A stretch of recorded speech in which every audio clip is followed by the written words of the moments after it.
Hi guys! Share ko po sa inyo ngayon itong ginawa kong hair mask. Ito po ay avocado seed. So, ni-blend ko siya. Siyempre, in-slice ko muna siya ng maliliit. Tapos, ni-blender ko siya. Nilagyan ko ng drinking water. Hindi po tap water. Drinking water. And then, niluto ko. Saglit lang. And then, nilagyan ko siya ng cornstarch para magiging creamy. And, nilagyan ko ng avocado oil and olive oil. So, ito na siya ngayon. Ilipat ko dito dahil maglalagay na ako sa aking hair. And of course, meron siyang aloe vera gel para naman healthy ang ating hair. At saka, pang ano na rin, pang anti-kalbo. Hindi nga, kasi guys,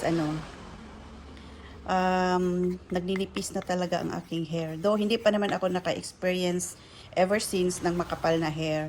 Pero, syempre, senior years na and kailangan na talagang aagapan. Ayoko po kasing magpa-short hair. Kasi, di ba, kapag normally sa mga seniors, mag-short hair. And, lalagyan ko rin siya ng essential oils na essential for our hair care. So, this one is lavender.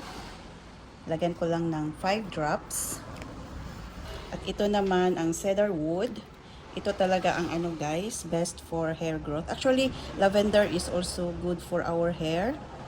Aside na sobrang bango niya. Ito naman lalagyan ko ng 8 drops.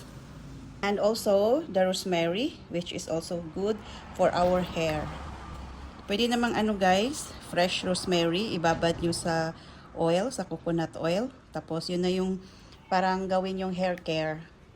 Wala kasi akong fresh rosemary. Siguro, pupunta pa ako sa bukid noon para makabili ng fresh rosemary.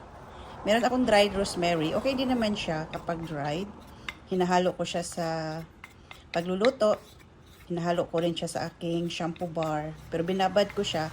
Pag hinahalo ko siya sa shampoo bar, binabad ko muna siya sa coconut oil. So, ito na po. Sobrang bango.